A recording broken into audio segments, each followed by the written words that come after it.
Alright, hello guys, it's Jack here from Peach Guitars, and today I want to talk a little bit more about relicking. Now if you've seen the video from last week where we unboxed the 5 brand new Dale Wilson Masterbuilt guitars, we had a ton of comments in the comment section, both on the video where I was playing them and also the unboxing video that we did, where loads of you guys were really split on your opinions on relicking. So some of you guys really understand it, really love it and appreciate it, and other guys just don't understand the need for a heavy relic guitar at all. And in fairness, some of those Dale Wilson guitars were pretty extreme examples of relicking, lots of heavy relic stuff going on there, but one of them in particular, the 59 Strat that we unboxed first, the Sunburst one, actually had quite a lot of similarities to our 62 Strat here in the studio, in terms of the fact that it was probably the most authentic relic that any of us at the shop have seen from the custom shop in recent years. So, nothing too crazy and over the top in terms of the really worn out paint and stuff like that. It was just done right in a few certain spots. So this video is going to highlight some of those similarities and show just some great examples of modern relicking done right. So I've got that Strat up against the 62 Strat here as well. We also thought we've got the 64 Tele, the original Lake Placid Blue Tele there, which is actually a refin, so it's done over white finish, and we just so happen to have from Xotic an XTC1 in Lake Placid Blue over a white finish as well. So those two had some similarities. And then lastly, we've got one of the fantastic made-to-measure Gibson Custom Shop Les Pauls, which is a 74 Custom in the vintage white finish, and they've done the aging on that in just the perfect way. So close, in fact, to John's 84 Les Paul Custom over there. So you guys may have seen these 3 kind of vintage guitars in the studio before and wondered about them. So we thought this is a great opportunity to explore a little bit more about those guitars and compare them to some modern counterparts and just show you just how close and authentic relicking can be when it's done right. So this isn't going to be too much of a tonal comparison. I am going to play each of the guitars so you can hear them. But bear in mind that none of the 3 repro guitars are trying to copy these 3 guitars exactly, so there's going to be some tonal differences. Specifically with the Les Paul, that doesn't have the original pickups in that 84 Custom, so they're a little bit hotter than the 74 reissue. But this is really a focus more on the way they look and feel, which is going to be very difficult to translate through video, but I'm going to do my best, and hopefully you'll just be able to see from some of the great high-resolution images that we've shot of these guitars just how close in certain respects these guitars managed to get. Okay, let's delve into this a little bit more deeply. Then I'm going to start with the 2 Strats. So I've got the Dale Wilson 59 Strat in this hand and the original 62 Strat in this hand.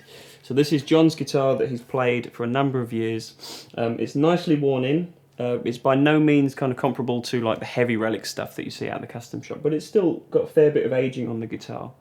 And the thing that struck us about this 59 Dale Wilson when it came out of the case is just how kind of close they managed to get some of the little intricacies of a guitar that isn't really over the top with its aging.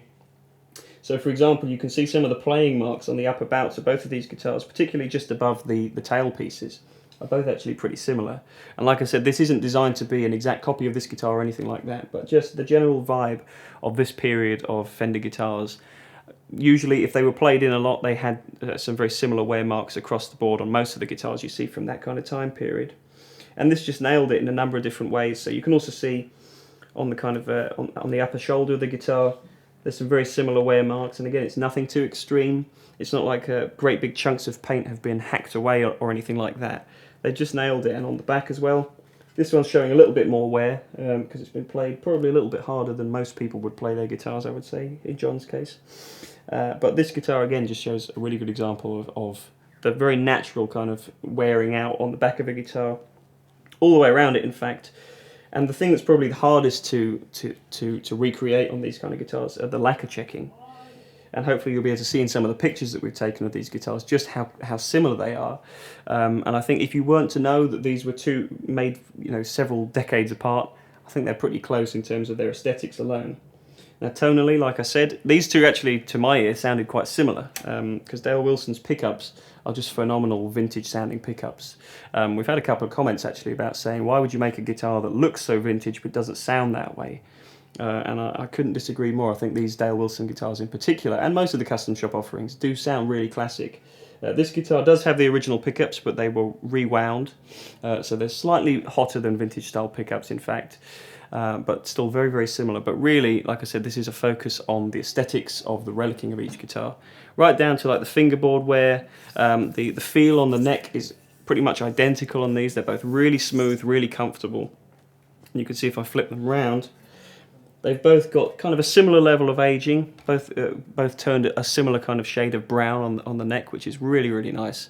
Dale does some really nice work on its headstocks, which I don't know if you can see in this shot, but there's a really nice browning kind of caramelization goes on with his headstocks, which is perhaps a little bit more than the actual 62 Strat has. But again, these things are also unique to one another. But I think this is a great example of a guitar that was made no more than a few months ago that really captures the vibe and the kind of essence of a guitar that was made several decades ago.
Okay, let's move on to these Les Paul Customs then. So these are two guitars again that are pretty similar in terms of their spec.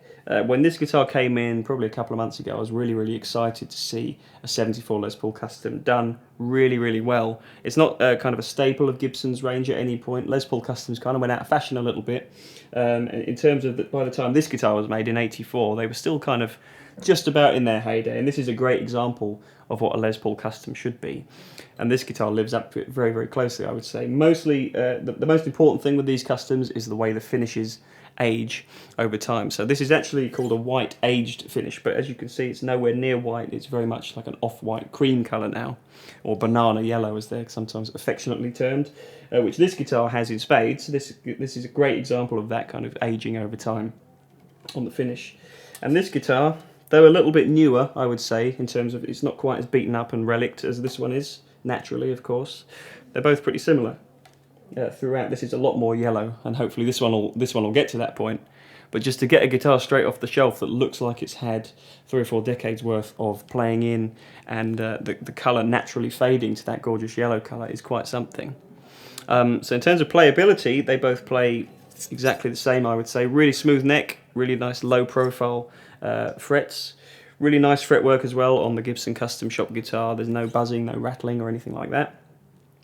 Pickups wise, these aren't the original pickups in this guitar. I believe John said there's a bare knuckle crawler and another bare knuckle replacement pickup in the neck of this guitar, so a little bit hotter. As you're going to hear in the video, this one does have a bit more output than this guitar, but that's kind of all, again, subjective and things that can be changed. Again, we're just focusing really on the way these things look and have been worn in, and you can see on the pickup covers as well the attention to detail and stuff like that is really, really important, and the Gibson Custom Shop have absolutely nailed it. Now, they've not gone for any kind of heavy aging on these guitars. The playing in marks are quite subtle, kind of just around the upper bout on this guitar and a little bit between the pickups there on my side of this guitar, which this one doesn't actually have. But again, they're not trying to replicate each other. All the way down to the kind of the colouring of the gold on the tuning pegs, I would say, is really, really similar as well.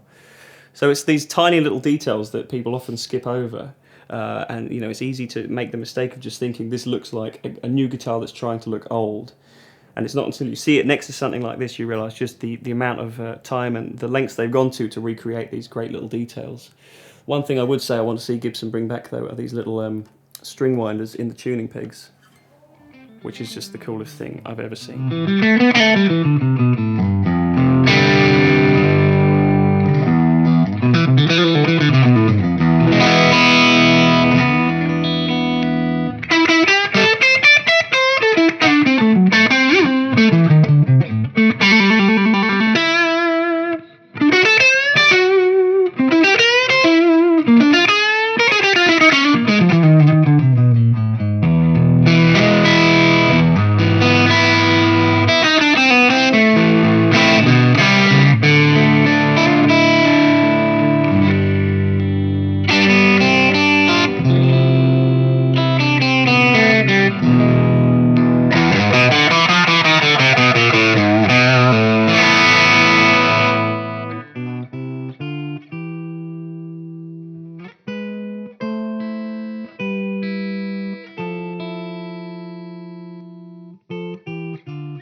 Right then, so onto the Teles. Now this is something for me that I'm really particular about because I love Telecasters, and this just shows how great guitars at a slightly lower price point are in terms of the exotic. You know, you don't have to be spending Fender Masterbuilt and Gibson made to measure money to get a guitar that really captures the essence of a great original Fender style guitar. So this is a 64 Tele.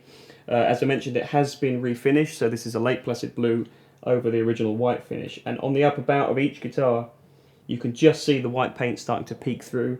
Obviously this one is done completely naturally, and you can see it's got some pretty ugly wear on the side of it actually. Again though, just completely natural.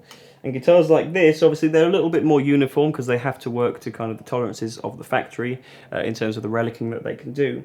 But the natural checking is pretty similar, I would say, in the body. I don't know if you could see it in this angle, but you'll certainly see it in some of the photographs. And just the way that the finish underneath the paint is peeking out is really similar too. So yeah, really close, these guitars. I would say tonally, again, they're quite different. Older Fender style guitars tend to mellow out quite a bit in terms of their tone, and the newer guitars, like from Xotic, they're a little bit more zingy, probably as they would have been as they rolled off the factory line back in the day. But again, these are things that you can either change yourself with pickup changes, or they're going to change naturally over time as the pickup magnets weaken and stuff like that. But just finish-wise, you can see just how close these are. Obviously, they're slightly different shades, and again, it's not until you put these two side by side that you really see the similarities and the differences. Very different neck profiles on these. I would say the Xotic's a little bit bigger neck. They just kind of have their standard formula that they go for. But they're very consistent guitars, and it was just pure luck and coincidence that we happen to have an XTC one in today that looked very similar to this great Telecaster. Okay, so one last thing I will say, particularly about these two guitars, is this 64 Tele is very much the essence of a vintage guitar that's been a player's guitar for a number of years, and it's showing wear in the most unusual kind of ways. You know, you can see the remnants of where the original ashtray bridge would have been on this guitar. Like I said before, you could see some of the kind of fairly ugly wear marks in just the most unusual places on this. And with a newer guitar like this, yeah, the relicking isn't going to be exactly like this kind of thing. That's what you're paying the masters like Dale Wilson for.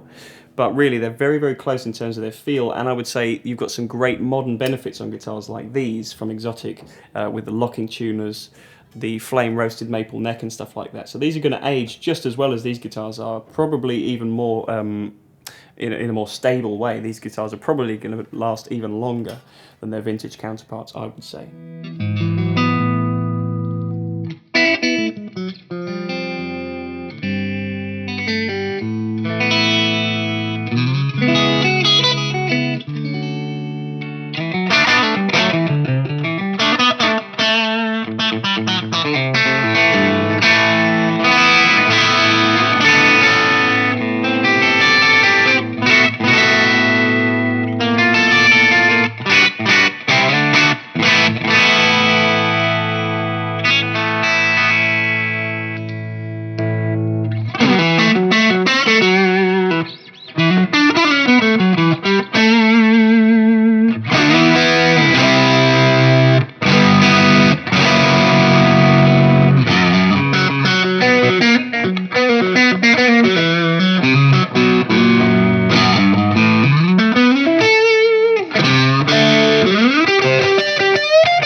guys, thank you so much for watching this video. I hope you've really enjoyed it. If you have, as always, please give us a like and comment down below with your thoughts. Remember to hit that subscribe button too if you haven't done so already, and tap the bell icon next to it too so you'll get notified of all our video future uploads.